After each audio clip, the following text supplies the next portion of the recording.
జై హనుమాన్ను ప్రశాంత్ వర్మ పక్కన పెట్టారా లేదంటే ప్రస్తుతానికి హోల్డ్లో పెట్టారా? ఈ డౌట్ ఇప్పుడెందుకు వచ్చిందబ్బా అనుకోవచ్చు. దానికి కారణం కూడా ఆయనే.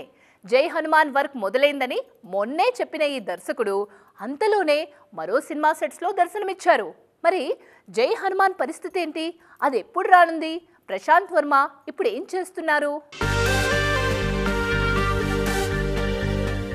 హనుమాన్ సినిమాతో ప్రశాంత్ వర్మ కెరీర్ కన్ఫ్యూషన్ లో పడిపోయింది.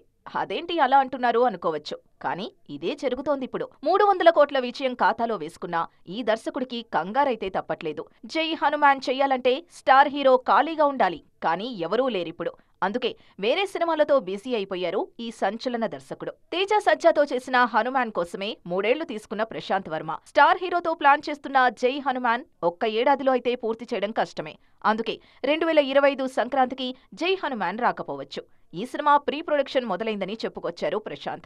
కానీ ప్రస్తుతం ఈయన అనుపమ పరమేశ్వరన్తో ఆక్టోపస్ అనే లేడీ ఓరియంటెడ్ సినిమా చేస్తున్నారు. జై హనుమాన్ ప్రీ ప్రొడక్షన్ వర్క్ మొదలైనా దానికి టైం పడుతుందని తేజ సజ్జా కూడా చెప్పారు. అందుకే హనుమాన్ సీక్వెల్ ని హోల్డ్లో పెట్టి ఆక్టోపస్ తో పాటు అధీరా అనే మరో సినిమా చేస్తున్నారు. ఇది కూడా సూపర్ హీరో సినిమానే. డివివి దానయ్య కుమారుడు ఇందులో హీరో. మొత్తానికి జై హనుమాన్ ఉన్నా ఇప్పట్లో లేదు. దానికి ముందే మరో 2 సినిమాలు రానున్నాయన్నమాట.